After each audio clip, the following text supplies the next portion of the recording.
मंगलवार की पावन कथा। हनुमान जी की कृपा। एक समय की बात है। एक छोटे से गांव में राघव नाम का एक युवक रहता था। बचपन से ही वह बहुत मेहनती और ईमानदार था, लेकिन कई महीनों से वह लगातार परेशानियों से घिरा हुआ था।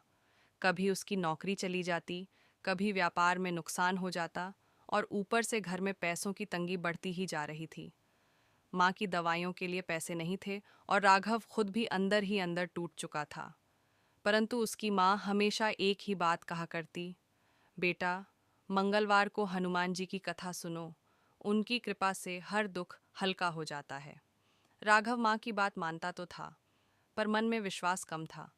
लेकिन एक मंगलवार ऐसा आया जब उसकी परेशानियों ने उसे पूरी तरह थका दिया। वह नदी किनारे बैठा सिर पकड़कर रो रहा था। उसी समय एक तेजस्वी वृद्ध व्यक्ति उसके पास आए। चेहरे पर शांत मुस्कान, बाल सफ़ेद, पर आंखों में गहरी चमक। उन्होंने पूछा, बेटा, क्यों दुखी हो? राघव ने सब कुछ बता दिया। नौकरी, पैसा, घर की चिंता, सब। वृद्ध बोले, जब रास्ते में अंधेरा घिरता है तब कोई दीपक जलाना पड़ता है। हनुमान जी वह दीपक हैं। क्या तुम उनकी कथा सुनोगे? राघव ने सिर हिलाया। वह तैयार था। वृद्ध धीरे धीरे बोलने लगे। बहुत समय पहले अयोध्या में राम भक्तों में एक साधारण मजदूर था, वीरू। वह गरीब था, परंतु उसका दिल बहुत पवित्र था। हर मंगलवार वह तेल लाता और हनुमान मंदिर में दिया जलाता। एक दिन नगर के राजा के रथ का पहिया टूट गया। सभी बड़े बड़े कारीगर बुलाए गए, पर कोई नहीं सुधार सका। तब राजा को किसी ने बताया, राजन, वीरू नाम का एक मजदूर है जो बहुत श्रद्धा से हनुमान जी का नाम लेता है। उसकी मेहनत और भक्तिभाव में चमत्कार है। वीरू को बुलाया गया। वह डरा हुआ था, बोला, महाराज, मैं तो साधारण मजदूर हूँ, मैं क्या कर पाऊंगा? राजा बोला, बस प्रयास करो, बाकी हनुमान जी की कृपा। वीरू ने पहिए को छुआ, हनुमान चालीसा का स्मरण किया और अपने सरल ज्ञान से पहिया ठीक कर दिया। सब हैरान रह गए।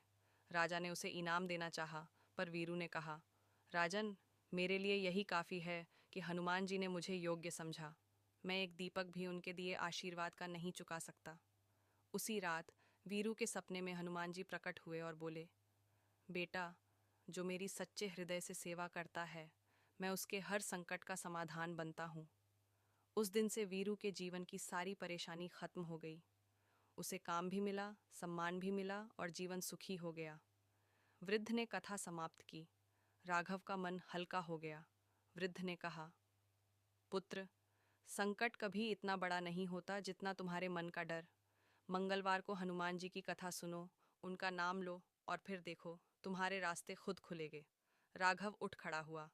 अगले मंगलवार वह गांव के मंदिर गया। उसने दीपक जलाया, हनुमान चालीसा पढ़ी और वही कथा याद की। और आश्चर्य, कुछ ही दिनों में सब बदलने लगा। उसे अचानक एक अच्छी नौकरी का कॉल आया। घर की आर्थिक स्थिति सुधरने लगी। माँ की तबीयत भी ठीक होने लगी। उसके भीतर एक नया आत्मविश्वास पैदा हुआ। एक शाम वही वृद्ध फिर मिले। राघव बोला, बाबा, आपकी कथा ने मेरा जीवन बदल दिया। वृद्ध मुस्कुराए और बोले, बेटा, मैंने नहीं, तुम्हारे विश्वास ने काम किया है।